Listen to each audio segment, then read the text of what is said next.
안녕하세요. 까치살모입니다. 오늘은 여러분이 저에게 정말 많이 했던 이야기를 해보죠.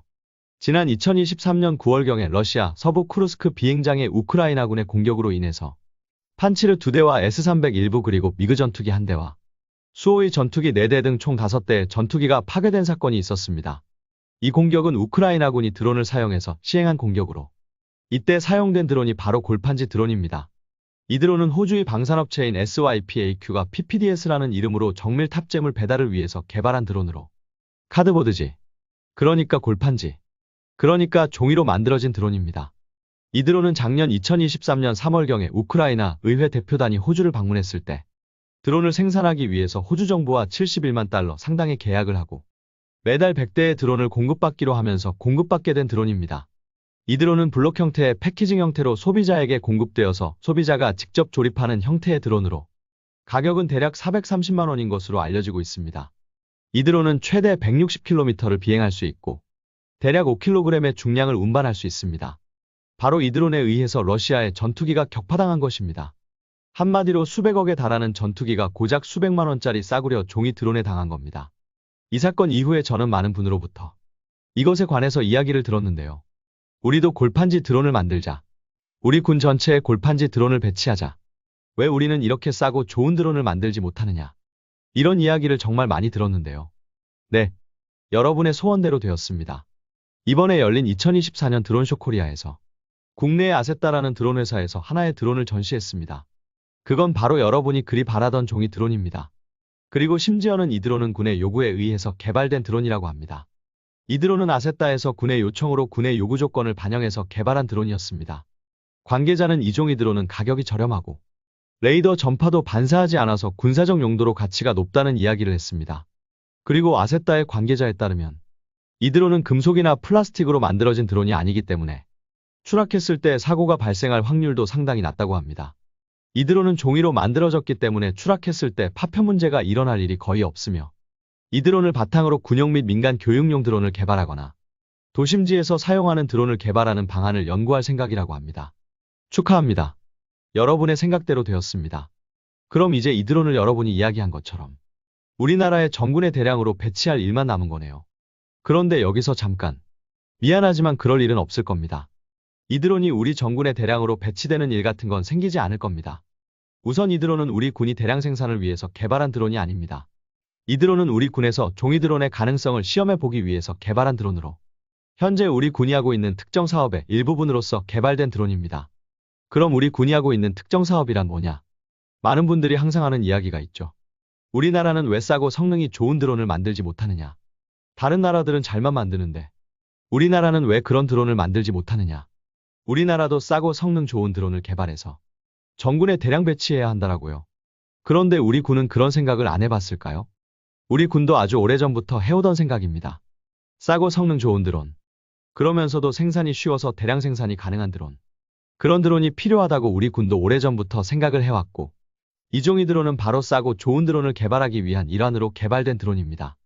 우리나라 환경에 적합한 싸고 성능 좋은 드론을 개발하기 위해서 우리나라는 이미 여러 가지 사업을 하고 있고 당장 드론에 들어가는 저렴한 시커를 개발하는 사업부터 시작해서 각 구성 요소의 가격을 낮추는 각종 개발 사업 그리고 그걸 조합해서 싸고 대량 생산이 용이한 드론을 개발해보는 사업까지 각종 사업을 하고 있습니다. 그리고 종이 드론도 그 차원에서 개발된 여러 가지 시험용 기체 중에 하나입니다. 심지어는 저번 국군의 날 퍼레이드에 등장한 드론 사령부 소속의 드론들도 그 차원에서 개발된 드론들입니다. 제가 전에 이야기했지만 그 드론들은 고작 해야 대략 1년 정도의 시간을 들여서 개발한 드론으로 빠른 개발을 위해서 RC용 엔진이나 소니의 디지털 카메라를 센서로 사용하고 있습니다. 그런데 생각해보면 고작 RC용 엔진을 달고 소니의 디지털 카메라를 단 드론을 개발하는데 1년씩이나 걸린다는 게 오히려 너무 개발 기간이 긴 것 같지 않나요? 고작 그런 허접한 드론을 개발하는데 1년씩이나 걸리다니 말이죠. 네, 그 말씀대로입니다. 고작 저 정도의 허접한 드론을 개발하기 위해서 1년씩이나 걸릴 필요가 없죠. 실은 1년이 걸린 건 드론을 개발하기 위한 시간이 아니라 드론의 생산 공정을 개발하기 위한 시간이었습니다.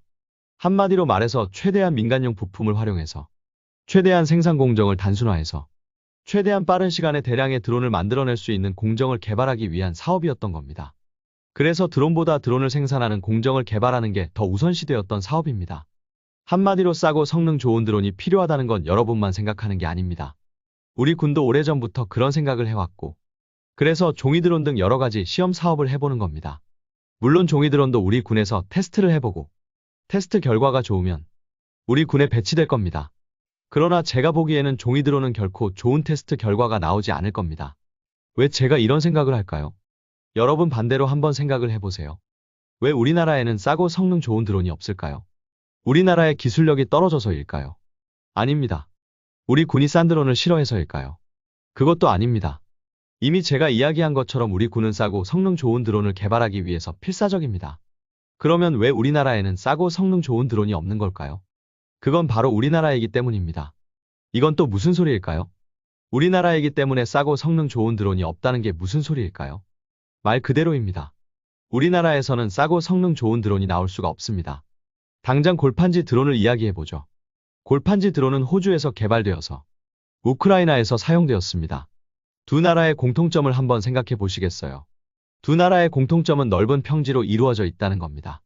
이제 아시겠습니까? 모르겠다고요? 여러분 지금 우리나라 군대가 가장 많이 보유한 무인기가 뭔지 아시나요? 그건 다름 아닌 대대급 무인기인 리모아이입니다. 리모아이는 여러분도 알겠지만 현재 우리 군의 대대급 무인기로 우리나라 군대가 보유한 무인기 중에서 가장 많은 숫자를 차지하고 있는 무인기입니다. 그리고 이 무인기는 우리 군으로부터도 그리고 우리 밀리터리 매니아들로부터도 많은 비판을 받았고 지금도 끊임없이 추락을 하고 있습니다. 대략 한 달에 한 대꼴로 추락을 하고 있는데요. 아마 제가 이런 이야기를 하면 무인기는 소모품이다. 추락하는 건 당연하다라고 여러분은 이야기를 할 것입니다. 그런데 리모아이는 추락하는 게 문제가 아닙니다. 우리 군도 리모아이가 추락하는 걸 문제로 삼고 있는 게 아닙니다. 문제가 되고 있는 건 원인불명의 추락입니다. 지금까지 나와 있는 리모아이의 추락 원인이 어떤 경우가 있는지 한번 이야기해 볼까요? 2021년 국회 국방위 소속 국회의원인 강대식 의원이 공개한 자료에 따르면 리모아이는 2019년에 13번 추락했고 2020년에 20번 추락했습니다. 그럼 추락 원인이 뭐냐? 운용 미숙이 3번, 장비 결함이 9번, 기상 악화가 10번입니다.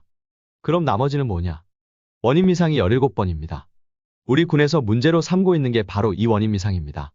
추락하는 건 좋다 이겁니다.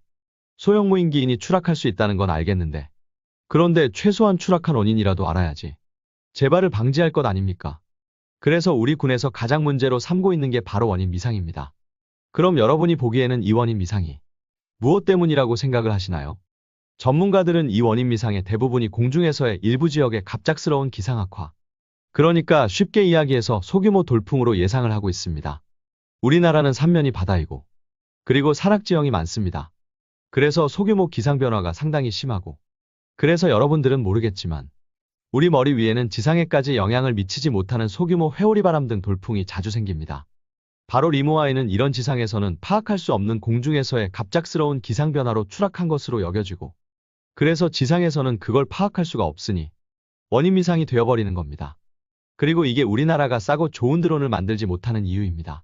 당장 골판지 드론을 우리나라 지형에서 날려본다고 해보죠.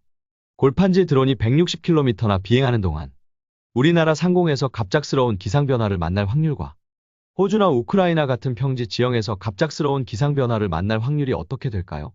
그래서 골판지 드론이 우크라이나에서는 대활약을 했어도 우리나라에서는 안 되는 겁니다. 싸고 좋은 드론이라는 건 결론은 가격을 싸게 하기 위해서 약한 모터를 사용하고 강도는 떨어지지만 가벼운 골판지 같은 소재를 사용하는 드론입니다.